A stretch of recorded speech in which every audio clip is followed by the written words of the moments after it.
Hello, dear student. Good afternoon. So, today we will discuss about probability.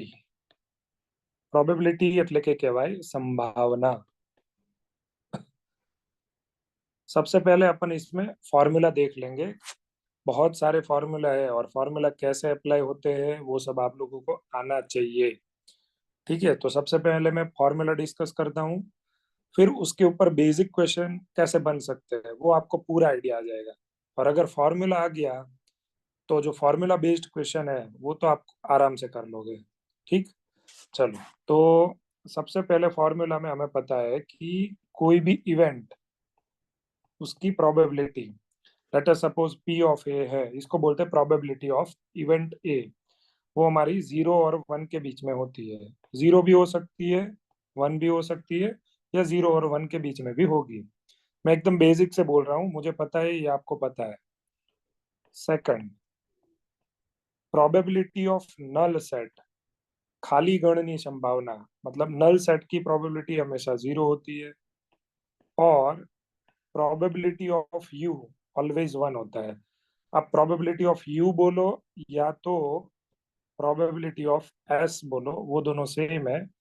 Set chapter था, उसमें जो universal set था वो you था, और प्रोबेबिलिटी में यूनिवर्सल सेट को बोलते हैं एस, यानी कि उसको बोलते हैं सैंपल स्पेस. जो भी एक्सपेरिमेंट हुए उस एक्सपेरिमेंट के टोटल पॉसिबल आउटकम उसको बोलते हैं सैंपल स्पेस. तो उसकी प्रोबेबिलिटी हमेशा 1 होती है. इसकी जरूरत वैसे कम पड़ेगी. अब जो मैं फॉर्मूला आपको दे रहा हूँ उन सब की सबसे ज्यादा जरूरत पड़ने वाली है. पहला फॉर्मूला यानी कि थर्ड नंबर का पी ऑफ ए डैश. फिर फोर्थ नंबर का P of A minus B. Fifth number का P of B minus A. Sixth number का P of A union B. P of A union B dash. तो पहले इतने formula की बात कर लेते हैं. पी ऑफ ए डैश का फॉर्मूला होता है बेटा 1 - P of A. 1 - probability of ए, ये आपको पता है. यानी कि कोई यहाँ पे सेट है और उसका डैश है, तो आप ऐसा लिख सकते हो 1 - डैश हटा दो और प्रोबेबिलिटी ऑफ ए लिख दो. चलो, ये तो 10th में भी आता था. अब यहाँ से जो है वो हमारे नए फॉर्मूला स्टार्ट हुए बेटा. अब देखो, फॉर्मूला वैसे तो मैं प्रूव भी कर सकता हूँ, लेकिन प्रूव करने में टाइम थोड़ा ज्यादा जाएगा. फिर भी हल्का हल्का सा आपको बता रहा हूँ कि अगर फॉर्मूला आप एग्जाम में भूल गए तो आप उसको कैसे प्रूव कर लोगे. तो उसको आपको वेन डायग्राम से करना है. ठीक है, देखो, ये आपका सेट ए है और ये आपका सेट बी है. सेट ए बोले तो ये पूरा सेट ए है आपका. ठीक, आपको यहाँ पे बोला है ए माइनस बी. देखो, ए माइनस बी कैसे मिलता है वो तो ठीक है, लेकिन ए माइनस बी का एग्जैक्टली मीनिंग क्या है वो भी आपको पता होना चाहिए. એટલે કે એને ગુજરાતીમાં કેવી રીતે લખાય, એ લોકો કેવી રીતે લેંગ્વેજમાં પૂછી શકે એ પણ તમને ખ્યાલ હોવો જોઈએ. तो बेटा a - b का मतलब ऐसा है, ऐसे एलिमेंट जो सिर्फ ए में हो बी में ना हो. लेट अस सपोज मैं अगर बात करूं A 1 2 3 4 5 और बी की बात करूं 2 3 5, तो आप सोचो कि ए में कितने एलिमेंट ऐसे हैं जो बी के पास नहीं है. तो ए में एक 1 है और एक 4 है. ये दोनों ही एलिमेंट ऐसे हैं जो बी के पास नहीं है, तो ए माइनस बी का आंसर आएगा 1, 4. वैसे ही आप वेन डायग्राम में देखो, ए का जो वेन डायग्राम है उसमें दो पार्ट है, एक ये वाला पार्ट, एक ये वाला पार्ट. अब इन दोनों पार्ट में से ऐसा कौन सा पार्ट है जो बी में नहीं है. तो ये वाला जो पार्ट है वो ऐसा पार्ट है जो बी में नहीं है. ठीक है, तो हमको फॉर्मूला अगर बनाना है तो हम क्या करेंगे, ये पूरा ए था, ठीक है, ये पार्ट हमें नहीं चाहिए क्योंकि हमारा जो फॉर्मूला है, हमारा जो ए माइनस बी है वो ये है. तो ये हमें नहीं चाहिए, तो इसको हमें हटाना पड़ेगा, रिमूव करना पड़ेगा. तो हम इसको बेटा ऐसा लिखेंगे, probability of A minus probability of A intersection B. ये जो पार्ट है वो दोनों में है, और दोनों वाला जो पार्ट है उसको ए इंटरसेक्शन बी बोला जाता है. ए इंटरसेक्शन बी, ये पार्ट आपका ए माइनस बी, ये पार्ट आपका बी माइनस है. तो ऐसे ही P ऑफ B माइनस ए, तो देखो ये पूरा B है, B में से ये हटा दो तो आपको B माइनस ए मिल जाएगा। तो ये होगा probability of B minus probability of A intersection B. चाहे आप ए इंटरसेक्शन बी लिखो चाहे आप बी इंटरसेक्शन ए लिखो, वो दोनों सेम है, उसमें कोई फर्क नहीं है। ए यूनियन बी का प्रोबेबिलिटी का फॉर्मूला ऐसा है, P of A plus P of B minus P of A intersection B. A union B का जो वेन डायग्राम होता है, पहले ए यूनियन बी का मतलब क्या है, ए और बी इन दोनों सेट में जो भी एलिमेंट है सारे मर्ज कर दो। यानी कि ए सेट हमारा ये था और बी सेट हमारा ये था, तो ये जो पूरा है रीजियन वो आपका ए यूनियन बी होता है। यानी कि इसको इसको और इसको तीनों को ऐड करो, तो P of A minus P of A intersection B, P of B minus P of A intersection B, और एक ए इंटरसेक्शन बी, ये तीनों को ऐड करोगे तो आपको ये फॉर्मूला मिलेगा। अब बात करते हैं P of A union B dash, इसकी जरूरत पड़ेगी बेटा। तो हमेशा ध्यान में रखो, ये जो फॉर्मूला है और ये फॉर्मूला, उसमें फर्क क्या है। ए की जगह ए है, यूनियन की जगह यूनियन है, यहाँ पे बी है और यहाँ पे बी डैश है। तो आपको क्या करना है, ये जो फॉर्मूला है उसमें बी की जगह बी डैश रख दो। तो हम रख देते हैं, चलो probability of A plus probability of B dash minus probability of A intersection B dash. अब पी ऑफ बी डैश का फॉर्मूला आप यहाँ से ले लोगे, one minus probability of B, और P of A intersection B dash वो क्या है, तो वो एक मैं नया चीज बताता हूँ आपको, P of A intersection B dash P of B intersection A dash. ये दोनों नई चीज नहीं है, आप अगर इसको वेन डायग्राम से कैलकुलेट करोगे तो यही वाला रीजन आएगा। और आप डायरेक्टली भी दे सकते हो, ए इंटरसेक्शन बी डैश का मतलब क्या, ऐसे एलिमेंट जो ए में है उसी टाइम पे इंटरसेक्शन मतलब एट दैट टाइम बी में नहीं है। मतलब ગુજરાતીમાં કહું તો એવો ભાગ જે એ માં છે પણ બી માં નથી। तो आप देखो, ये पूरा सेट ए था, ऐसा कौन सा पार्ट है जो सिर्फ ए में है, ये पार्ट है वो ए के पास है, ये वाला जो पार्ट है वो तो दोनों के पास है। ये ए में भी होता है कंसीडर, ये बी में भी होता है। तो ए इंटरसेक्शन बी डैश बोले या ए माइनस बी बोले, वो दोनों सेम है और दोनों का फॉर्मूला सेम ही है, P of A minus P of A intersection B. वैसे ही P of B intersection A dash का मतलब बी में पार्ट है लेकिन ए में नहीं है, तो ये वाला जो रीजन होगा वो होगा। अब उसको अलग अलग बोलते हैं, ओनली ए, सिर्फ एक वाला part, A minus B, A intersection B dash, वो सब सेम है। बस आपको ये ध्यान रखना है कि जब लैंग्वेज वाला प्रॉब्लम आए तभी आप फंसते हो, सर इसमें क्या करना है। तो अपन लैंग्वेज को इसमें कैसे भी करके कन्वर्ट करेंगे इन सब में।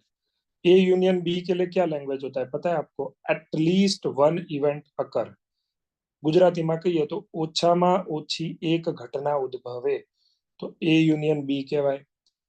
માત્ર એ ઉદ્ભવે તો એ માઇનસ બી કહેવાય, માત્ર બી ઉદ્ભવે તો બી માઇનસ એ કહેવાય। આવી અલગ અલગ લેંગ્વેજ હોય, બરાબર। અચ્છા, એવું પણ કહી શકે કે બંનેમાંથી માત્ર એક જ ઉદ્ભવે, બંનેમાંથી માત્ર એક જ ઉદ્ભવે, તો બંનેમાંથી માત્ર એક ઉદ્ભવે તો માત્ર એકમાં માત્ર એ પણ ઉદ્ભવી શકે છે પ્લસ માત્ર બી પણ ઉદ્ભવી શકે છે। જો નામ ન પાડ્યું હોય તો આપણે બંનેને ચાન્સ આપવો પડે, राइट।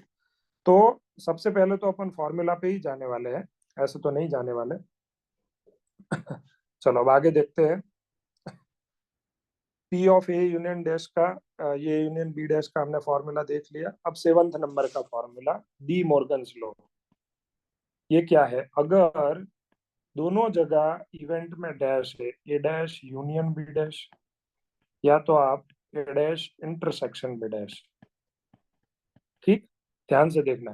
देखो, एक इवेंट है ए और यहाँ पे बी डैश है, मतलब दोनों में डैश नहीं है, एक ही जगह डैश है। तो अगर इंटरसेक्शन हुआ तो आप ये वाला और ये वाला फॉर्मूला लगाओगे। मतलब वो भी अगर अगर याद रखना है तो देखो, आप किसके ऊपर डैश नहीं है, ए के ऊपर, तो आप पहले प्रोबेबिलिटी ऑफ ए लिखो, फिर ये वाला डैश हटा के P of A intersection B लिख दो। यहाँ पे बी के ऊपर डैश नहीं है तो पी ऑफ बी लिखो, बी इंटरसेक्शन ए या इंटरसेक्शन बी सेम होता है। तो इंटरसेक्शन है और एक ही जगह डैश है तो ऐसे फॉर्मूला लगाओ। यूनियन है और एक जगह डैश है तो ए यूनियन बी की तरह फॉर्मूला लगाओ। अगर यहाँ पे P of A dash union B होता तो जहां जहां पे भी ए है वहां पे मैं ए डैश रख देता बेटा, है ना। बी बी डैश बी को एज इट इज रखता, वहां पे कोई चेंज नहीं करता। लेकिन अगर दोनों जगह डैश आते हैं तो आप बोलोगे कि सर मैं इस हिसाब से करूँ तो चलेगा चलेगा, लेकिन वो बहुत लंबा हो जाएगा। तो आपको उसमें नहीं फंसना है। अगर दोनों जगह डैश है तो आपको डी मॉर्गन्स लॉ लगाना है। ऐसे P of A dash union B dash है तो आप ऐसा कर लो ए इंटरसेक्शन बी का होल डैश, और नीचे हो जाएगा पी ऑफ ए इंटरसेक्शन को हटा के यूनियन बी होल डैश। अब अगर कोई इवेंट का होल डैश है तो अपन उसको ऐसे लिखते हैं, वन माइनस डैश हटा दो P of A intersection B. यहाँ पे भी होगा one minus P of A union B. आप यहाँ से डायरेक्टली ये याद रखो, मुझे कोई दिक्कत नहीं है। यहाँ से भी ये डायरेक्टली याद रखो, मुझे कोई दिक्कत नहीं है। ये जो मिडल टर्म वाला है वो आप नहीं भी लिखोगे तो चलेगा, लेकिन डायरेक्टली आपको याद रहना चाहिए। चलो, तो ये टोटल हुआ आपके 7 फॉर्मूला, ठीक है।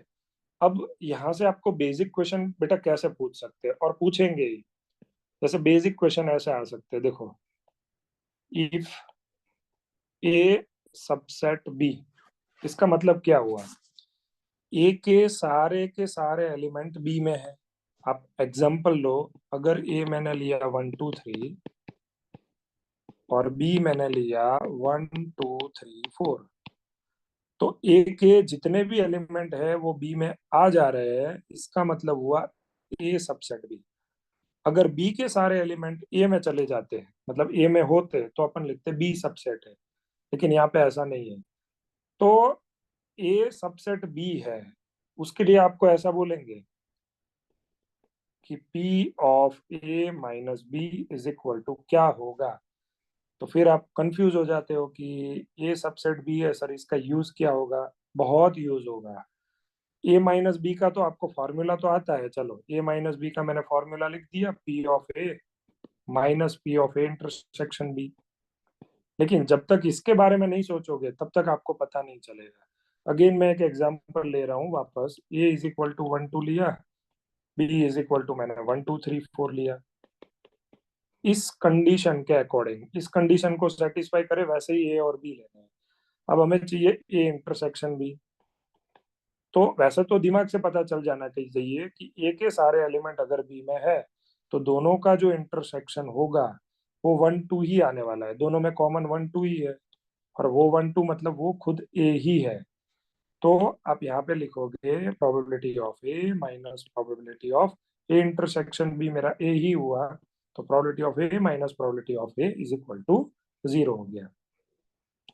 वैसे अगर यहाँ पे होता है तो अपन इसको लिख देते सिर्फ ए, तो आंसर आता probability of B minus probability of A. ठीक है।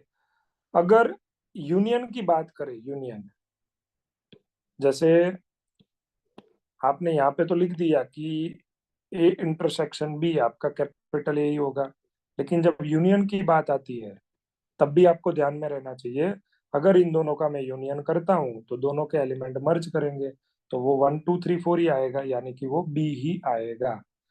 तो ऐसे रट लोगे कि ए इंटरसेक्शन बी है तो ए इंटरसेक्शन बी ए होगा और ए यूनियन बी बी होगा, तो वो काम नहीं होने वाला है। आप छोटा सा कोई भी एग्जांपल अपनी तरफ से ले लो, ठीक है। लेकिन हाँ, ऐसा मत करना कि दोनों में सेम एलिमेंट रख दो, फिर आप कंफ्यूज हो जाओगे कि करना क्या है। दोनों में एलिमेंट रखो, लेकिन नंबर ऑफ एलिमेंट सेम मत रखो। जैसे इसमें मैंने 2 एलिमेंट रखे, इसमें मैंने 4 एलिमेंट रखे, ठीक है। और इस कंडीशन के हिसाब से आपको लिखना है। तो अगर ए यूनियन बी की बात करूं तो यहाँ पे हो जाएगा प्रोबेबिलिटी ऑफ बी, ये एज इट इज, ठीक है। Probability of B as it is, ये वाला भी as it is. A intersection B था ए, तो पी ऑफ बी कट गया, पी ऑफ ए कट गया, कुछ मिला नहीं, 0 बराबर 0 प्रूव हो गया। तो सही है, और कोई दिक्कत नहीं है। तो ये क्वेश्चन आ सकता है। वैसे ही उसके ऊपर ये भी आ सकता है, इफ बी सबसेट है, बी सबसेट ए होगा तो दोनों का इंटरसेक्शन बी होगा और दोनों का यूनियन ए होगा। फिर आपको जो मांगा है उस हिसाब से आप चलते जाओ तो आपको आपका आंसर मिलेगा। और एक बेटा लास्ट फॉर्मूला और भी है, probability of A delta B. A delta B का मतलब क्या है, बहुत खतरनाक मतलब है। डेल्टा को बोलते हैं सिमेट्रिक डिफरेंस सेट, सममित तफावत गण। तो ए डेल्टा बी ये बोलता है ऐसे एलिमेंट जो सिर्फ ए में हो और सिर्फ बी में हो, दोनों में हो, वैसे एलिमेंट हमें नहीं लेने हैं। अगर मैं इसकी बात करूं ए डेल्टा बी की, तो दोनों में एलिमेंट कौन सा है, 1 2, वो हमें नहीं लेने हैं। बाकी ए के जो भी बचे, बी के भी जो भी बचे, वो सारे लेने हैं। तो 3 और 4 बचा यहाँ पे। तो अगर वेन डायग्राम की बात करें तो एक ये वाला रीजन आएगा और एक ये वाला रीजन आएगा। तो इन दोनों को ऐड कर दो, यानी कि इन दोनों को। तो probability of A plus probability of B, और ये 2 बार है, तो फाइनल उसका फॉर्मूला होगा probability of A plus probability of B minus 2 times probability of A intersection B. वापस फिर से मैं लैंग्वेज बोल देता हूँ, क्योंकि लैंग्वेज जो है वही मेन इंपॉर्टेंट है। ગુજરાતીમાં જ કહી દઉં, આનો મતલબ શું, માત્ર એ ઘટના ઉદ્ભવે, આનો મીનિંગ થાય માત્ર બી ઘટના ઉદ્ભવે, આનો મતલબ થાય ઓછામાં ઓછી એક ઘટના ઉદ્ભવે, બે घटनाओं ए અને बी पैकी ઓછામાં ઓછી एक घटना उद्भवे। इसका मीनिंग हमें देखना नहीं है, वो तो अपने आप हो जाएगा। ठीक है, इसका मीनिंग क्या है, ए અને बी બંનેમાંથી એક પણ ઘટના ન ઉદ્ભવે। ફરી વાર બોલું છું, ए डैश इंटरसेक्शन बी डैश का मीनिंग है ना ही ए अकर होगी ना ही बी अकर होगी। और ए डेल्टा बी का जो मीनिंग है, exactly one event will occur. दोनों इवेंट एक साथ अकर नहीं होगी, या तो ए अकर होगी तो बी नहीं होगी, या बी अकर होगी तो ये ए नहीं होगी। अब ये तो हमने एक फॉर्मूला लिख दिया, ठीक है। इसके अलावा ऐसा भी लिख सकते हो, जैसे मैंने अभी बोला ना लैंग्वेज में, कि ए डेल्टा बी का मतलब है exactly one event will occur. अब एग्जैक्टली वन में किसको बोले, ए को बोले या बी बोले, तो 2 केस बनेंगे। अगर ए अकर होता है तो उसी टाइम पे बी अकर नहीं होगा, और प्लस ए अकर नहीं हुआ तो उसी टाइम पे बी अकर हुआ। मतलब सिंपल बात છે, બે ફ્રેન્ડ છે અને મારે ક્રિકેટમાં બંનેને બોલાવા છે, તો તમે બંને ફ્રેન્ડોએ શું નક્કી કર્યું કે અમે બંને સર જોડે નહીં આવીએ, મને લો તો પેલા નહીં લેવાનું તમારે, અને પેલાને लो तो હું नहीं આવું। આના જેવું છે, बराबर, सिंपल ए डेल्टा बी। बाकी सब अपन उसके बारे में डिटेल में क्वेश्चन में देखें। तो अगर ये फॉर्मूला आते हैं आपको, ठीक है, तो अब जो 12th के प्रोबेबिलिटी के जो फॉर्मूला है, वैसे 12th में प्रोबेबिलिटी में बहुत कम फॉर्मूला है, उसमें मेन जो अपना फॉर्मूला है वो ये है, P of A oblique B, या उसको ऐसा भी लिखते हैं P of A by B. ठीक है, दोनों सेम ही है, उसमें कोई अलग अलग नहीं है। अब देखो, इसका एग्जैक्टली मीनिंग तो ये था, इसमें वर्ड लैंग्वेज का कोई मतलब नहीं है बेटा। इसमें ऐसा था, बी की रिस्पेक्ट में इवेंट ए अकर होने की प्रोबेबिलिटी, और अगर यहाँ पे ए है और बी है, तो ए की रिस्पेक्ट में बी अकर होने की प्रोबेबिलिटी, यानी कि ये कंडीशनल प्रोबेबिलिटी है, जिसमें इसको कंडीशन बोलते हैं, इसको बोलते हैं इवेंट। कंडीशन के बेस्ड पे जो अपना इवेंट है वो अकर होने की प्रोबेबिलिटी। ठीक, अब इसका फॉर्मूला तो ये था, probability of A intersection B upon P of B. मैंने इसको कैसे याद रखा, ध्यान रखना, ऑब्लिक के लेफ्ट में और राइट में जो भी दोनों इवेंट है उनके बीच इंटरसेक्शन डाल दो, और ऑब्लिक में जो राइट में इवेंट है उनकी प्रोबेबिलिटी नीचे लिख दो। और ये आपको याद रखना ही पड़ेगा, पॉसिबल ही नहीं है कि आपको याद नहीं रखोगे तो चलेगा। मान लो ऐसा है, P of A dash condition B, ठीक है, तो आप इसको ऐसा लिखोगे, पी ऑफ दोनों का intersection A dash intersection B upon P of B. मान लो ऐसा है, P of A dash condition B dash, तो आप इसको ऐसा लिखोगे, P of A dash intersection B dash upon P of B dash. अब मेरी बात ध्यान से सुनो, अगर इसका फॉर्मूला हमें आ गया तो अब ये हमारी सिंपल प्रोबेबिलिटी हुई, इसमें मुझे कहीं ऑब्लिक नहीं दिख रहा है, यानी कि ये कंडीशन नहीं है। तो अब इसके फॉर्मूला और इसके फॉर्मूला जो सब है वो तो मैंने आगे ही आपको समझाया, वो वाले फॉर्मूला अपन यहाँ पे लगा देंगे और फिर आंसर निकाल लेंगे। तो ये है कंडीशन की प्रोबेबिलिटी का फॉर्मूला। ठीक, उसके बाद अलग अलग इवेंट आती है, वो भी आपको पता है। एक केवाय गुजराती में परस्पर निवारक घटना, फिर इंग्लिश में लिखता हूँ।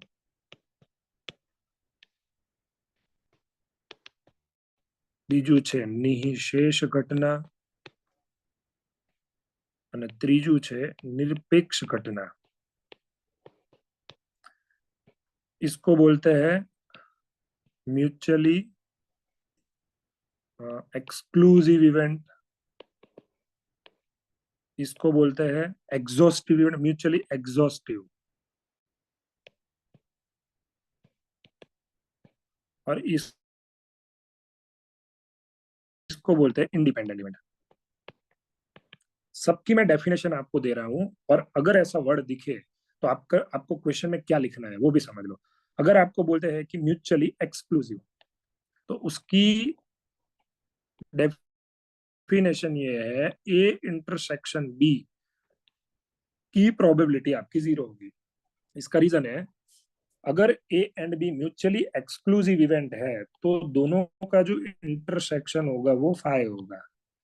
એટલે કે ए અને बी જે છે બંનેનો છેદગણ ખાલી ગણ હશે, બંનેમાં કંઈ કોમન નહીં હોય। तो अगर ये 5 है तो उसकी प्रोबेबिलिटी सीधा 0 लिख देंगे। एग्जॉस्टिव जो इवेंट है उसमें आपको ध्यान में रखना है ए यूनियन बी, उसकी प्रोबेबिलिटी ऑलवेज 1 होगी। बिकॉज अगर ए और बी एग्जॉस्टिव इवेंट है तो उसका डेफिनेशन ये है ए यूनियन बी हमारा यू होना चाहिए, और अगर मैंने यहाँ पे यू लिख दिया या एस लिख दिया तो उसकी प्रोबेबिलिटी हमें पता है 1 होगी। ठीक है, तो अगेन मैं यहाँ पे लिख देता हूँ, इसके लिए है A intersection B is equal to 5, और इसके लिए है A union B is equal to U. इसी की वजह से इसका आंसर का प्रोबेबिलिटी 1 होता है। अब आया इंडिपेंडेंट इवेंट। इंडिपेंडेंट इवेंट की जो डेफिनेशन है और 12th में सबसे ज्यादा यही यूज होने वाला है, अगर दो इवेंट इंडिपेंडेंट है, चाहे वो ए और बी हो, चाहे वो ए एंड बी डैश हो, चाहे ए डैश एंड बी हो, या चाहे वो ए डैश एंड बी डैश हो। लेकिन पहला मेरे एक बार स्टेटमेंट समझ लो।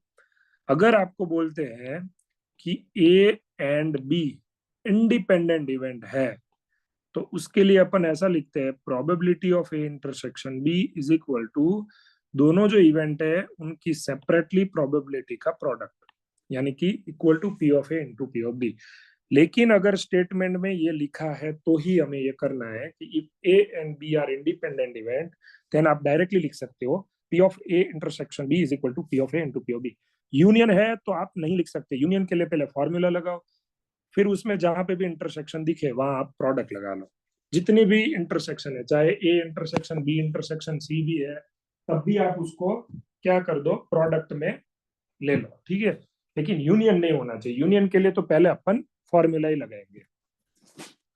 दूसरी बात, अगर ए एंड बी आपकी इंडिपेंडेंट इवेंट है तो A intersection B dash, A dash intersection B, A dash intersection B dash, यानी कि ये मैं ये बोलना चाह रहा हूं A and B independent event है तो अपने आप A B dash, A dash and B, A dash and B dash वो भी इंडिपेंडेंट इवेंट है। उसके लिए हमें चेक करने की जरूरत नहीं है।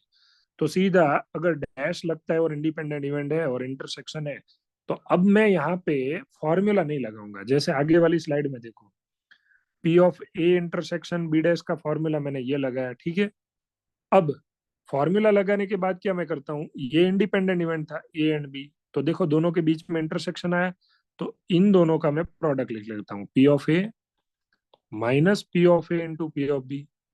भाई दोनों में कॉमन आया पी ऑफ ए, अंदर चला गया 1 minus P of B, 1 minus P of B तो वो हो गया बी डैश, और आगे पी ऑफ ए। यानी कि ए एंड बी इंडिपेंडेंट दिया था, फिर भी ए इंटरसेक्शन बी डैश के लिए ये प्रूव हुआ P of A into P of B dash. तो हम इतना फॉर्मूला क्यों लगाए जब सीधा हो रहा है? तो सीधा जो इंटरसेक्शन है उसको प्रोडक्ट में कन्वर्ट करे। डैश से कोई फर्क नहीं पड़ता, इधर भी P of A dash into P of B, इधर भी P of A dash into P of B dash. ये बात आपको ध्यान में रखनी है, ठीक है। अब कुछ जो बेसिक क्वेश्चन भी ये लोग इसके ऊपर पूछते हैं वो मैं आपको जैसे बताता हूँ। आपको ऐसा ऑप्शन में दिया होगा, पहले क्वेश्चन देंगे आपको, प्रोबेबिलिटी ऑफ, क्वेश्चन समझना क्या करना है क्या नहीं करना है, अदरवाइज फंस जाओगे। अगर आपको ऐसा क्वेश्चन देते हैं ए डैश कंडीशन बी, ठीक है, अलग अलग ऑप्शन दिया होगा, 1 - P of A dash condition B dash, दूसरा ऑप्शन दिया होगा 1 - P of A condition B dash, तीसरा ऑप्शन दिया होगा 1 - P of A condition B, और फोर्थ ऑप्शन आपको दिया होगा नन, यानी कि एक पण नहीं। तो आप लोग क्या करते हो कि ए डैश कंडीशन बी का तो बोलोगे सर हमें ये फॉर्मूला लगाएंगे, इस फॉर्मूला में फिर इसका फॉर्मूला लगाएंगे, उस फॉर्मूला लगाए उसके बाद कुछ सिंप्लीफाई करके फिर आंसर लाओगे। तो पहली टाइप का क्वेश्चन, अगर ये कंडीशन है, ये ऑब्लिक है, तो आप पहले ऑप्शन में देखो तो सही, आपको ऑब्लिक में ही जाना है वापस, आपको इसमें नहीं जाना है। इसमें चले जाओगे तो ऑब्लिक है ही नहीं इसमें, तो उल्टा टफ हो जाएगा। तो आप इसको कैसे करो पता है, जो भी कंडीशन है बेटा, जो भी कंडीशन वो आपको देखनी ही नहीं है, उसको भूल जाओ थोड़ी देर के लिए। क्या दिख रहा है आपको, पी ऑफ एडेस दिख रहा है ना, पी ऑफ एडेस का फॉर्मूला क्या होता है वो याद करो। तो पी ऑफ एडेस का फॉर्मूला होता है 1 - P ऑफ ए, ठीक है। पी ऑफ एडेस का कंडीशन चाहे कोई भी हो वो आप मत देखो। ए डैश का फॉर्मूला क्या है, 1 - P ऑफ ए, ठीक है।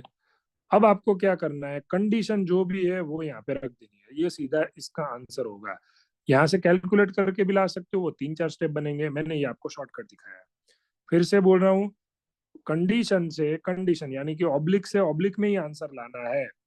तो आप जो पहला वाला ए डैश है उसमें डैश का फॉर्मूला जो भी आपको याद है वो लगा लो, 1 - P ऑफ ए, कंडीशन जो होगी वो एज इट इज। अगर मान लो यहाँ पे बी डैश होता तो मैं यहाँ पे बी डैश ही रखता। जो देखना है वो इवेंट का देखना है, कंडीशन का नहीं देखना है, ये आप हमेशा याद रखोगे। तो यहाँ से अपना आंसर आ जाएगा सी, ठीक है। मान लो ऐसा भी है, P of A union B का डैश ऑब्लिक सी, ठीक है, या ऑब्लिक सी डैश, तो आप इसको कैसा लिखोगे, सी डैश को तो भूल जाओ आप सी डैश देखो ही मत, मैं उसको देखूंगा ही नहीं।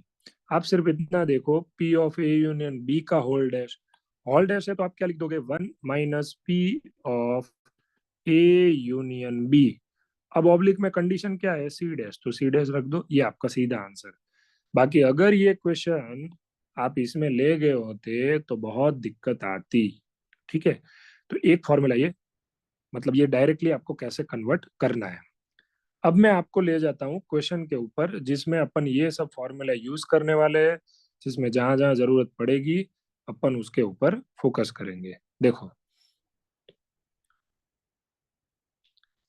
पहला क्वेश्चन, काफी अच्छा question, two events A and B will be independent if, confuse होंगे बच्चे, इंडिपेंडेंट इवेंट है तो हमने क्या बोला है कि ए एंड बी के बीच में इंटरसेक्शन है अगर, तो उसकी जो प्रोबेबिलिटी होगी वो हमेशा यही होगी, P of A into P of B. चाहे यहाँ पे डैश हो या ना हो कोई फर्क नहीं पड़ता, इंडिपेंडेंट इवेंट की ये हमारी कंडीशन होती है। तो इन लोगों ने तो पहले ही ये बोला कि A and B are mutually exclusive. भाई म्यूचुअली एक्सक्लूसिव है तो उसका तो हमने लिख लिया था कि P of A intersection B वो तो जीरो होता है, तो ये नहीं होगा, ठीक है। दूसरा आप देखो, उसमें है A dash oblique B dash. अब मैं इसके ऊपर फोकस करता हूँ, A dash condition B dash, तो उसका पहले मैं फॉर्मूला लगाता हूँ। देखो P of A dash condition B dash. अब आपको ध्यान रखना है इसका कन्वर्जन ऑब्लिक में नहीं है, देखो ये सिंपल वाला फॉर्म है तो हमें ये ऑब्लिक निकालना पड़ेगा।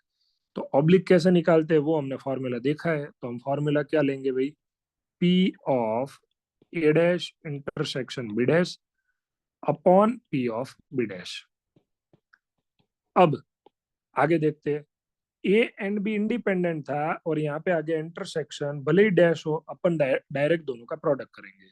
चलो डायरेक्ट दोनों का प्रोडक्ट करते हैं, तो P of A dash into P of B dash upon P of B dash. P of B dash गया, सिर्फ बचा पी ऑफ ए डैश, और पी ऑफ ए डैश का फॉर्मूला होता है one minus P of A. तो सामने तो इन लोगों ने दिया है one minus P of A into one minus P of B, भाई ये तो हो गया गलत। तीसरा है P of A is equal to P of B, इसका तो मुझे नहीं लग रहा है कुछ इसके साथ लेना देना हो, या तो ऐसा स्टेटमेंट होना चाहिए या दोनों इवेंट के बीच में इंटरसेक्शन होना चाहिए। फोर्थ वाला है P of A plus P of B is equal to one, वहां से भी वैसे मुझे कुछ नहीं मिलेगा, क्योंकि अगर दो इवेंट है और दोनों की प्रोबेबिलिटी का सम वन होता है तो वो म्यूचुअली एक्सक्लूसिव होगी, साथ में एग्जॉस्टिव भी होगी, मतलब ये वाली, ये दोनों अगर होती है साथ में, ए इंटरसेक्शन बी फाइव है, ए यूनियन बी फाइव है, तो ही आपकी ये इवेंट होगी P of A plus P of B बराबर वन। इसको बोलते इक्वली प्रोबेबलर, ગુજરાતીમાં કહેવાય સમસંભાવી ઘટનાઓ, બંનેની સંભાવના સમાન હોય, इक्वली प्रोबेबिलिटी। तो ना ही तो फर्स्ट है, ना ही सेकंड है, ना ही थर्ड है, ना ही फोर्थ है, मतलब कुछ क्वेश्चन में गड़बड़ है। वो क्वेश्चन में गड़बड़ ये है कि यहाँ पे ऑब्लिक की जगह आपको देना चाहिए था इंटरसेक्शन। अगर इंटरसेक्शन देते तो आप दोनों का प्रोडक्ट करते, P of A dash into P of B dash, और वो हो जाता है आपका one minus P of A into one minus P of B. तो यहाँ पे मैंने करेक्ट कर दिया है, ठीक है। चलो देखो, अब फॉर्मूला बेस्ड क्वेश्चन शुरू हुए। प्रोबेबिलिटी ऑफ ए गिवन है 1/4। जैसे ही मुझे ये दिखा ना, मैं आगे देखता ही नहीं, और आप लोग भी मत देखो। आप पहले ये देख लो प्रोबेबिलिटी ऑफ ए, उसका कोई फॉर्मूला है नहीं है, प्रोबेबिलिटी बी हमें ढूंढनी है, इसका तो फॉर्मूला होता है ना भाई। तो सीधा पहले जो दिखा और उसका फॉर्मूला लगा दो। तो देखो P of A oblique B का फॉर्मूला होता है P of A intersection B upon P of B is equal to 1/2। चलो, ना ही हमारे पास ये है ना ही हमारे पास ये है, तो वेट कर लो भाई, दूसरे पे जाओ। पी ऑफ बी कंडीशन है, उसका तो फॉर्मूला है हमारे पास, same as it is, B intersection A upon P of A is equal to 2/3। आगे टफ भी क्वेश्चन आएंगे, वेट करना। अब पी ऑफ ए तो हमारे पास है, देखो कितना है 1/4। तो मैं क्या कर रहा हूँ, पी ऑफ ए को उधर मल्टीप्लाई करवा देता हूँ। तो P of B intersection A is equal to 2/3। Probability of A आपका है 1/4, 2 2 1/4, तो 1/6। और वो 1/6 आप यहाँ पे रखो इसकी जगह, और प्रोबेबिलिटी ऑफ बी को उधर ले जाओ, टू को इधर ले जाओ। तो देखो ऐसा होगा, to probability of A intersection B that is 1/6 is equal to probability of B. तो प्रोबेबिलिटी ऑफ बी आपका होगा 1/3, 2/6 यानी कि 1/3। तो आंसर आएगा सी ऑप्शन। ये इजी है, ऐसा पूछेंगे तो बहुत अच्छा है, लेकिन ऐसा होता नहीं है ना। चलो उसके बाद, in a family having two children, if one of the children is girl, then the probability that the other is also girl, ये तो सबको आता ही होगा। लेकिन ये क्वेश्चन करवाने से पहले मैं दो तीन क्वेश्चन आपको और मेरी तरफ से करवाना चाहता हूँ, क्योंकि आप लोग उसको फॉर्मूला से करते हो, मेरे हिसाब से ऐसे क्वेश्चन फॉर्मूला से नहीं करने चाहिए। जैसे अगर आपको देते बेटा एक इवेंट ए और दूसरा इवेंट बी, ध्यान से समझना सब लोग, है ना। ए इवेंट ये देते हैं कि इसमें ऐसे रिजल्ट है HH HT, ठीक। मतलब आप पहले क्वेश्चन समझ लो, क्वेश्चन क्या है अपना। एक कॉइन है, उसको दो बार टॉस किया जाता है, एक सिक्का ने बे बार उछाड़वामां आवे छे, तो टोटल रिजल्ट कितने बनेंगे भाई, चार बनेंगे, HH HT TH, ठीक।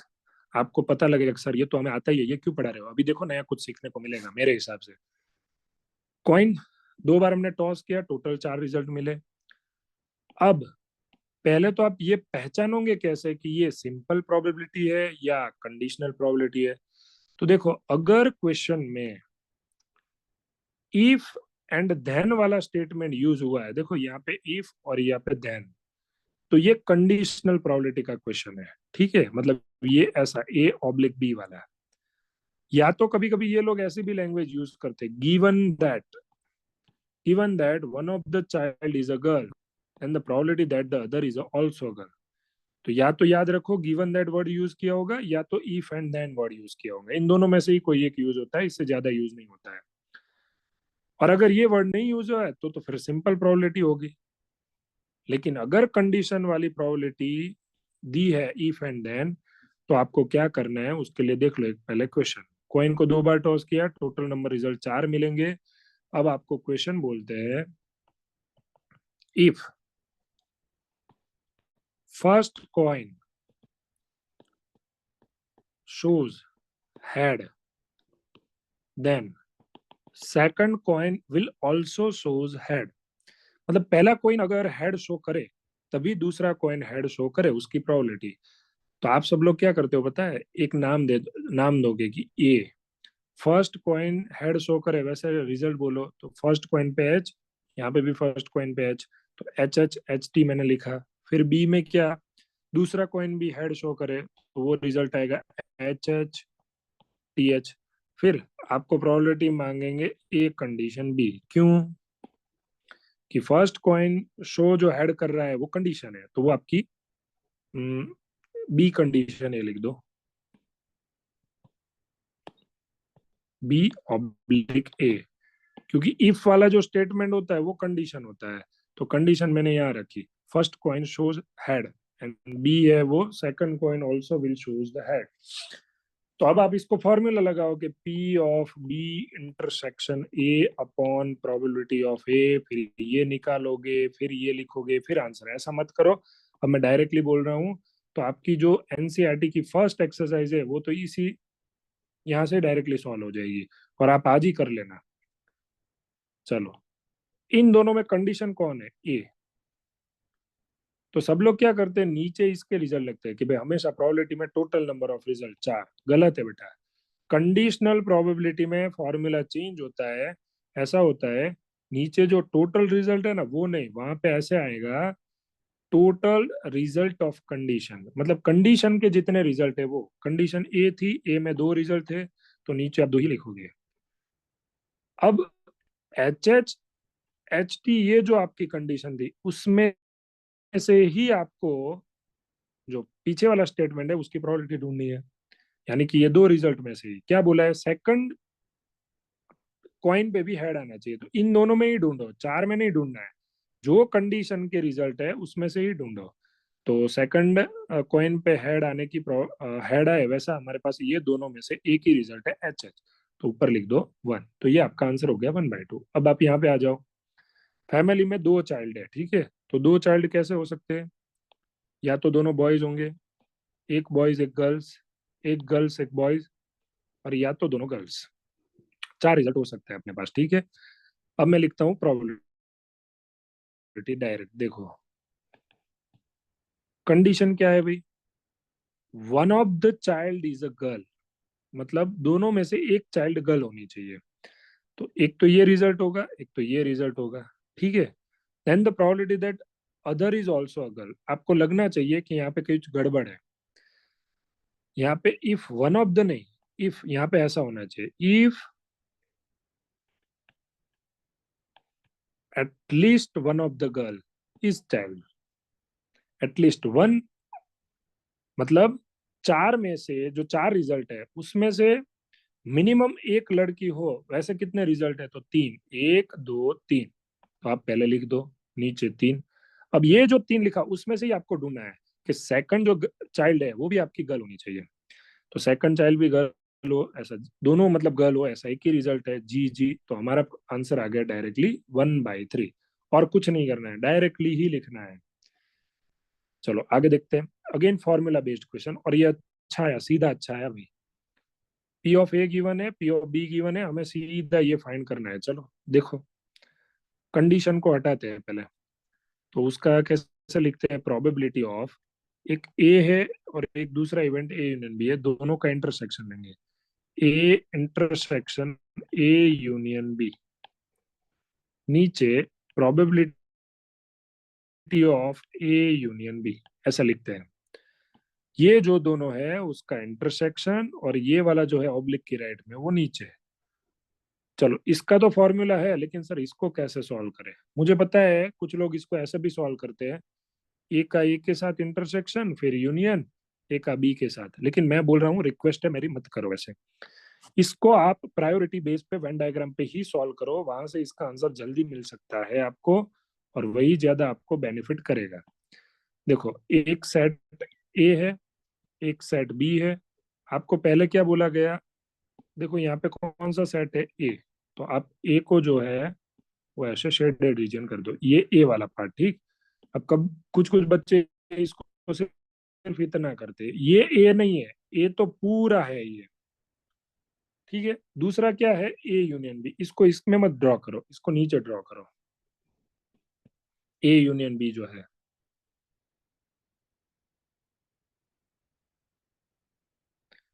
चलो तो ये आपका ए, ये आपका बी। आगे अगर ध्यान दिया होगा तो ये यूनियन बी जो है वो आपका पूरा है, पूरा पार्ट, कुछ नहीं छोड़ेगा ये। मतलब जो दोनों सर्कल है वो पूरा आ जाएगा ए यूनियन बी। अब क्या बोला? इंटरसेक्शन, ये और ये दोनों का इंटरसेक्शन, मतलब दोनों में कौन सा ऐसा पार्ट है जो ग्रीन वाला है और दोनों में ग्रीन है। तो ये जो पूरा है सर्कल, वो दोनों में ग्रीन है, देखो दोनों में ग्रीन। तो इसका मतलब वो जो आपने सर्कल बनाया वो कौन सा सेट है? वो ए सेट है। तो ये जो पूरा है उसका आंसर हमने लिख दिया ए, प्रोबेबिलिटी ऑफ ए। नीचे इसका तो फॉर्मूला है probability of A plus probability of B. चलो, तो यहां तक हो गया। अब आगे थोड़ी दिक्कत आएगी, वो मैं क्लियर करता हूँ। पी ऑफ ए आपका 1/2, पी ऑफ नीचे A again 1/2, P of B 1/5 minus, इसका क्या करे भाई? वो तो क्वेश्चन में दिया है नहीं, लेकिन ध्यान से देखो, A and B two independent event, independent event में जो ये इंटरसेक्शन है इन दोनों इवेंट के बीच में, वो हमें प्रोडक्ट करना है। तो प्रोडक्ट करो P of A into P of B. Now P of A and P of B वो भी हमें गिवन है, तो वो हम लिख देते हैं, ठीक है। तो वो लिख दो, पी ऑफ ए आपका 1/2, पी ऑफ बी आपका 1/5। इसको बेटा सॉल्व कर लो, आपका आंसर हो जाएगा। तो ऐसे क्वेश्चन करने। अब कुछ बच्चों को मान लो डाउट आए कि सर मैं क्या ऐसा कर सकता हूँ, यहाँ पे इंटरसेक्शन था और ये दोनों अलग अलग इवेंट है, तो इंडिपेंडेंट इवेंट दिया है, तो मैं क्या ऐसा कर सकता हूँ कि P of A into P of A union B? नहीं, आप ऐसा नहीं कर सकते, क्योंकि independent event A and B दिया है, A and A union B नहीं दिया है हमें, ठीक है। तो वो ध्यान में रखना। हाँ, ऐसा मैं कर सकता था कि ए एंड बी इंडिपेंडेंट है, तो अगर ए के ऊपर डैश होता और बी के ऊपर नहीं होता, या दोनों जगह डैश होता और बीच में इंटरसेक्शन होता, ए डैश इंटरसेक्शन बी डैश वगैरह, तो मैं डायरेक्टली प्रोडक्ट कर सकता हूँ, अदरवाइज मैं प्रोडक्ट नहीं कर सकता। और यूनियन में तो मैंने मना ही किया है, इंडिपेंडेंट इवेंट है तो यूनियन में आपको प्रोडक्ट नहीं करना है, जो भी फॉर्मूला है वही लगाना है। उसमें इंटरसेक्शन में आप प्रोडक्ट कर सकते हो, अदरवाइज आप नहीं कर सकते। अब इसको कैलकुलेट कर लेना, आपका आंसर आ जाएगा। नेक्स्ट क्वेश्चन, ये तो आगे था वैसा ही क्वेश्चन है। देखो, पी ऑफ ए गिवन, इसका मैं फॉर्मूला ले रहा हूँ, अब स्पीड बढ़ा रहा हूँ। तो P of A intersection B upon P of B, वो गिवन है 1/2, इन दोनों में से कुछ नहीं है। यहाँ पे पी ऑफ बी इंटरसेक्शन, ये इसका फॉर्मूला लगा रहा हूँ। नीचे P of A is equal to 2/3, probability of A उधर चला जाएगा, तो P of B intersection A 2/3 into probability of A क्या है भाई? 1/4, 2 2 तो ये हो गया 1/6। 1/6 बेटा यहाँ रख दो, तो 2 × 1/6, प्रोबेबिलिटी ऑफ बी उधर गया, तो प्रोबेबिलिटी ऑफ बी का आंसर आया बेटा 1/3। आगे वही क्वेश्चन था, I think same to same copy हुआ है। ये देखो क्वेश्चन आया लैंग्वेज बेस, अच्छा भी क्वेश्चन है, पूछा भी जा चुका है कुछ सेट में। एक पर्सन है ए, जो 75% सही बोलता है, इसका मतलब 25% वो गलत बोलता होगा। तो मैं एक इवेंट को नाम दे रहा हूँ ए, कि ये सही बोल रहा है, तो प्रोबेबिलिटी ऑफ ए 75% यानी कि 75/100, यानी कि 25 3 25 4। तो अपने आप पी ऑफ ए डैश क्या होगा, 1 माइनस प्रोबेबिलिटी ऑफ ए, वो मैं लिखता नहीं हूँ, डायरेक्ट लिखो 1 minus probability of A that is 3/4, तो इसका आंसर होगा 1/4। प्रोबेबिलिटी ऑफ बी का मतलब ये बी सही बोल रहा है, बी 80% सही बोल रहा है, तो 80/100, तो 24 और 25। तो पी ऑफ बी डैश आपका हो जाएगा 4/5 यानी कि 1/5। अगेन मैं बोल रहा हूँ, ए का मतलब ये सही बोल रहा है, ए डैश का मतलब एक गलत बोल रहा है, झूठ बोल रहा है, बी सही बोल रहा है, बी झूठ बोल रहा है, उसकी प्रोबेबिलिटी। अब क्या बोला है, then is the probability that both contradict each other, એટલે કે ગુજરાતીમાં કોઈ એક ઘટના વિશે બોલવાનું હોય ત્યારે બંને પરસ્પર વિરુદ્ધ નિવેદન આપે, એટલે બંને ઓપોजिटમાં बोले। तो अब उसको कैसे सॉल्व करे, ध्यान से देखना। दो केस बन सकते हैं बेटा यहाँ पे। एक इवेंट है, मान लो कि कोई इंडिया और पाकिस्तान का मैच चल रहा है और ए और बी दोनों खड़े हैं। ए बोलेगा कि इंडिया जीत रहा है तो ऑब्वियसली पाकिस्तान हारेगा, और बी बोल रहा है कि पाकिस्तान जीतेगा तो ऑब्वियसली इंडिया हारेगा। तो यहाँ पे दो कंडीशन बनेगी, ठीक है। कॉन्ट्राडिक्ट ईच अदर मतलब दोनों अपोज में बोलने चाहिए। आप बोलोगे कि ए सही बोल रहा है, अगर आपने ऐसा लिख दिया, पी ऑफ ए ही लिखा, तो यहाँ पे मेंशन नहीं हुआ कि बी का क्या, बी सही भी बोल सकता है, झूठ भी बोल सकता है साथ में। तो आपको मेंशन करना पड़ेगा कि ए सही बोल रहा है, उसी टाइम का मतलब इंटरसेक्शन बी आपका गलत बोल रहा है, प्लस ए गलत बोल रहा है एट दैट टाइम बी सही बोल रहा है। तो સિમ્પલ हुआ, मतलब આ જે ઘટના થઈ એ એવી ઘટના થઈ કહેવાય કે બંનેમાંથી એક જ ઉદ્ભવી। એ બોલે સાચું ત્યારે બી ખોટું બોલે, અને બી સાચું બોલે ત્યારે એ ખોટું बोले। और जब भी एक मैं बात बताऊं दूं कि लैंग्वेज वाले जो क्वेश्चन होते हैं उसमें 99.99 जो केसेस होते हैं वो इंडिपेंडेंट इवेंट होती है। अब यहाँ पे कहीं बोला नहीं है कि इंडिपेंडेंट इवेंट, लेकिन हमें समझना पड़ेगा इंडिपेंडेंट का मतलब। जैसे दो स्टूडेंट है, दोनों गुजसेट का पेपर देने जाने वाले हैं, तो पहला जो स्टूडेंट है वो 40 आउट ऑफ 40 लाया और दूसरा स्टूडेंट है वो 40 में से 39 लाया। इसका मतलब ये थोड़ी है कि ए 40 लाया इसीलिए बी 39 लाया। बी भी 40 ला सकता था, या बी 20 भी ला सकता था, या 0 भी ला सकता था, या माइनस में भी ला सकता था। तो वो तो अपनी कैपेबिलिटी के ऊपर है कि दोनों ने कितनी मेहनत की है, एक दूसरे के ऊपर वो डिपेंड नहीं है, ठीक है। तो ये क्वेश्चन भी ऐसा है, ए जो सच बोल रहा है वो अपने हिसाब से बोल रहा है, बी जो सच बोल रहा है वो अपने हिसाब से। ऐसा तो नहीं है ना कि ए 75% बोल रहा है तो बी को अच्छा दिखाने के लिए मैं 80% सही बोल रहा हूँ, ऐसा तो कहीं इसमें बोला नहीं है, पर अपने को समझना भी नहीं है ऐसा। दोनों इंडिपेंडेंट जा रहे हैं, तो इंडिपेंडेंट इवेंट है तो इंटरसेक्शन का कोई हमें फॉर्मूला नहीं, सीधा हम प्रोडक्ट करेंगे P of A into P of B dash plus P of A dash into P of B. P of A आपका है बेटा 3/4, पी ऑफ बी डैश है 1/5, पी ऑफ ए डैश है 1/4, पी ऑफ बी है आपका 4/5। नीचे देखो 4 5 20, 3 1 3, 4 1 4, तो ये आया 7/20। अगर इसको परसेंटेज में कन्वर्ट करने को बोले तो वो भी मैं दिखा देता हूँ। कभी कभी परसेंटेज भी ऑप्शन में दिया होता है, तो इंटू 100 कर देना, तो 25 और 7 5 35%। ये आपका आंसर होगा। यहाँ पे परसेंटेज में नहीं दिया इसलिए फर्स्ट ऑप्शन 7/20 ही अपना आंसर होगा।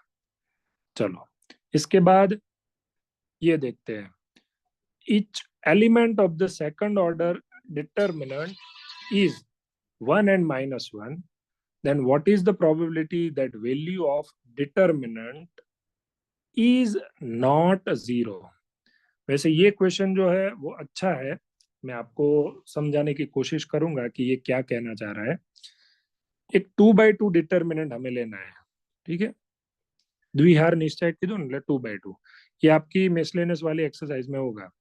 मान लो एक एलिमेंट ए है, बी है, सी है और डी है, इसको नाम दे देते हैं डेल्टा। इसका सिंप्लीफाई क्या होता है, A into D minus B into C. पहले ही बोला है कि ए बी सी डी जो चारों एलिमेंट है वो आपको यही लेने, या तो 1 लो या -1 लो। रिपीट करो कोई दिक्कत नहीं, चारों वन ले लो भाई, चारों -1 ले लो, कोई दिक्कत नहीं है। 3 1 लो, एक -1 लो, उससे हमें कोई प्रॉब्लम नहीं है। लेकिन ये जो डिटर्मिनेंट की वैल्यू है वो 0 नहीं आनी चाहिए। ठीक। तो पहले तो ये समझ लेते हैं कि टोटल नंबर ऑफ डिटर्मिनेंट कितने बनेंगे। इसमें देखो कहीं पे भी इफ एंड देन वाला यूज स्टेटमेंट यूज हुआ है, कहीं पे भी नहीं। तो ये सिंपल प्रोबेबिलिटी है। ठीक है, सिंपल क्लासिक प्रोबेबिलिटी, इसमें कोई अपने को कंडीशन वगैरह कुछ नहीं दिया है, सिंपल देखना है। तो देखो पहले परम्यूटेशन एंड कॉम्बिनेशन से टोटल मैट्रिसेस कितने बनेंगे वो देख लेते हैं। 4 जगह है। ये जगह का अरेंजमेंट अपन दो तरीके से कर सकते हैं, यहाँ पे भी दो तरीके से, यहाँ पे भी दो तरीके से, यहाँ पे भी दो तरीके से। तो टोटल हो गए 16। जैसे आप 11th में ऐसे करते थे कि ये बॉक्स जो है उसका अरेंजमेंट दो वेज से, वन या तो -1, यहाँ पे भी 2 वेज से, यहाँ पे भी 2 वेज, यहाँ पे भी 2 वेज, तो टोटल हो गए 16 वेज। यानी कि टोटल नंबर ऑफ मैट्रिसेस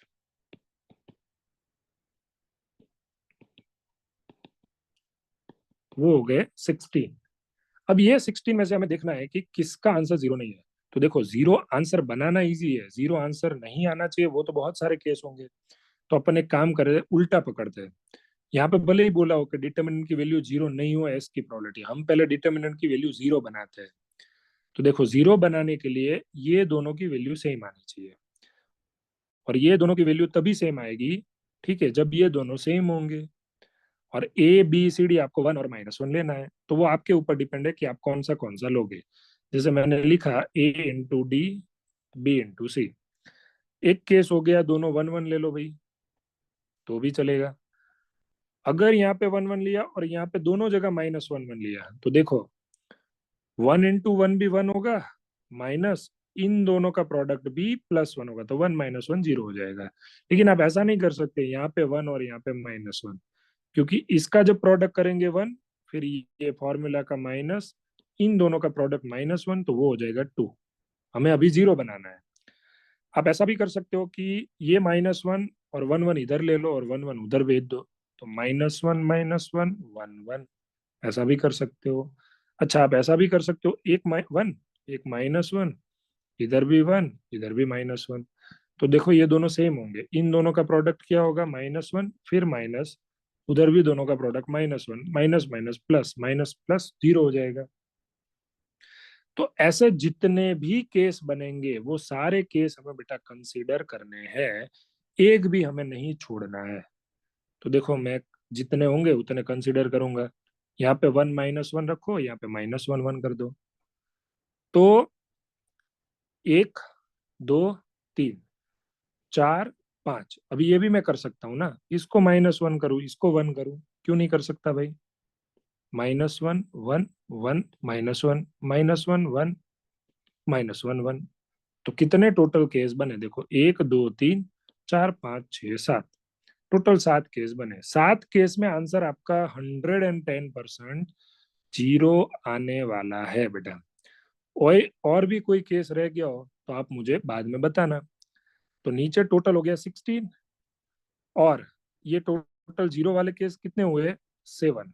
ठीक है, तो 7 हुए, तो टोटल 16 केस थे, 16 में से आप 7 हटा दो तो कितने केस बचे, 9 केस ऐसे बचे जिसमें डिटर्मिनेंट की वैल्यू 0 नहीं होगी। तो अगर मैं यहाँ पे ऊपर लिखूंगा तो वो तो 9/16 आ जाएगा, 9/16 तो ऑप्शन में है ही नहीं, यानी कि अपन ने कहीं गड़बड़ की है। गड़बड़ की का मतलब एक आध केस या दो केस बाकी तो नहीं रहेंगे, वो भी हमें देखना पड़ेगा। तो आप मुझे लास्ट में बताओगे कि सर इसमें ये केस बाकी है, अभी से मैं बता नहीं रहा हूँ। ठीक है, चलो नेक्स्ट क्वेश्चन कर लेते हैं तब तक। हाँ ये भी अच्छा क्वेश्चन आया देखो। इंडिपेंडेंट इवेंट है ए एंड बी, तो याद कर लेना ए इंटरसेक्शन बी में अपन दोनों का प्रोडक्ट करेंगे। प्रोबेबिलिटी ऑफ ए है, probability of A union B है। मैं तो इसको देखते ही तुरंत इसका पहले फॉर्मूला लगा दूंगा, ज्यादा देखूंगा ही नहीं। P of A plus P of B minus P of A intersection B 2/5। P of A आपका 1/3, पी ऑफ बी आपका पी है, इंडिपेंडेंट इवेंट है तो P of A into P of A आपका 1/3, P of B P is equal to 2/5। अब यहाँ से आपको कैलकुलेट करना है, तो देखो 1/3, एलसीएम ले लो, 3p - p डिवाइड बाई 3, तो वो हो जाएगा आपका 2p/3 इज इक्वल टू 2/5। तो 1/3 उधर भेज दो, तो 2p/3 is equal to 2/5 minus 1/3। 2p/3 cross product करो, 2 3 6, 5 1 5, नीचे 15, तो 2p/3 इज इक्वल टू 1/15। 3 5 2 नीचे, तो p आपका होगा 1/10। ये आपका आंसर होगा 1/10। ठीक, चलो नेक्स्ट। देखो अगेन ये भी क्वेश्चन अच्छा है अभी, उल्टा क्वेश्चन ज्यादा अच्छा होता है। Probability of A, probability of B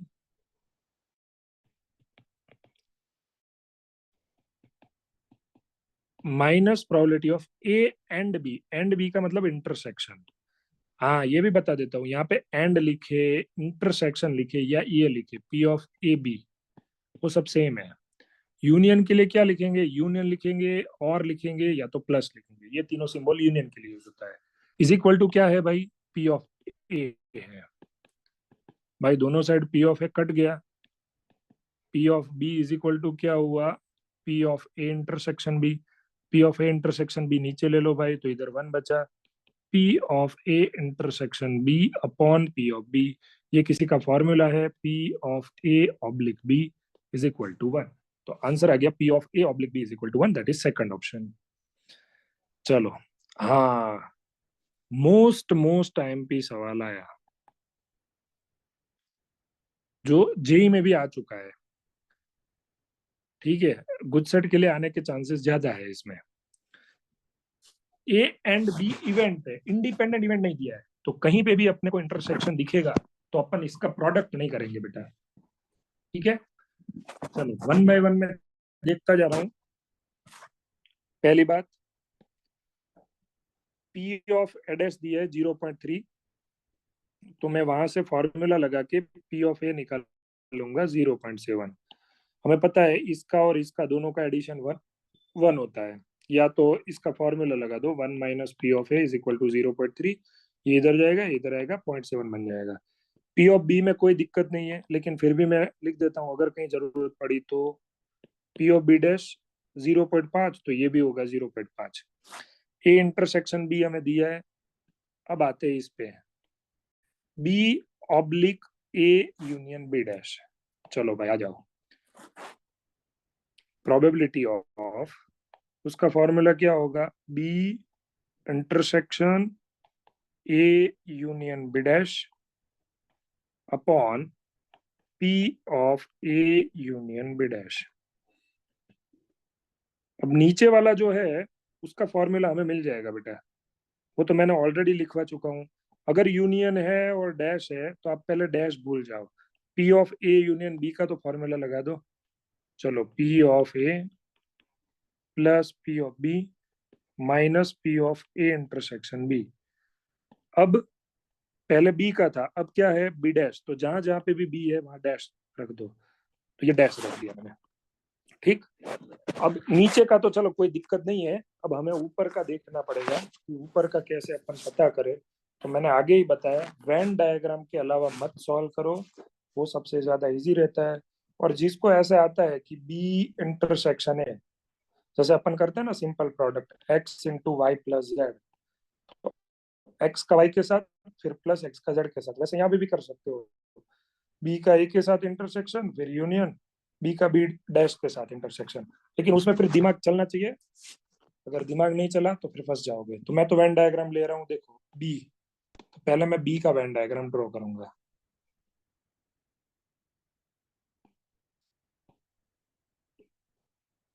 चलो बी का वेन डायग्राम ये होगा बेटा, ये वाला बी का वेन डायग्राम। अब मैं ए यूनियन बी डैश का ड्रॉ करने जा रहा हूँ, देखो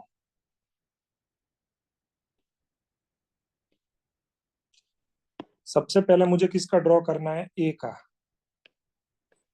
ये आपका हो गया ए।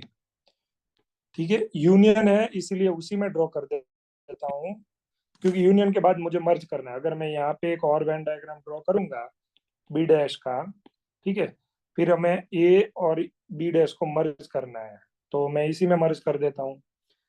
देखो बी डैश क्या होता है, ये ए है, ये बी डैश है। बी डैश का मतलब बी का जो पार्ट है वो नहीं लेना, अब ऑलरेडी ये आ चुका है तो उसको हटाएंगे नहीं, लेकिन ये वाला नया ऐड नहीं करेंगे। और उसके अलावा जो भी पार्ट है वो सारा होगा। जो भी पार्ट है मतलब ये सारे जो रीजन है वो, ये वाला पूरा। ठीक। अब हमें ये और ये, इन दोनों का इंटरसेक्शन लेना है। तो इंटरसेक्शन आप देखो, इसमें ये वाला रीजन ग्रीन है, इसमें नहीं है, वो नहीं आएगा। बाहर वाला इसमें ब्लैंक है, इसमें ग्रीन रीजन है, वो भी नहीं आएगा। ये वाला खाली है, ये वाला इसमें ग्रीन है, वो भी नहीं आएगा। दोनों में ग्रीन तो ये वाला है, एक ये वाला और ये वाला, दोनों में वही कॉमन है और कुछ नहीं। और वो रीजन का नाम क्या है बेटा? A intersection B. देखो वेन डायग्राम से कितना हो गया, P of A intersection B, ये बहुत इजी हो गया। अब आपको सारी वैल्यू दी है, ठीक है, सारी की सारी, कोई भी वैल्यू ऐसी नहीं है जो आपको ना दी हो। चलो अब मैं इसमें पुट करता हूँ, P of intersection B 0.3, P of A आपका 0.7, पी ऑफ बी डैश आपका 0.5। अब मुझे ये वापस ढूंढना पड़ेगा P of A intersection B. तो मैं यहाँ नीचे ढूंढ लेता हूँ P of A intersection B dash.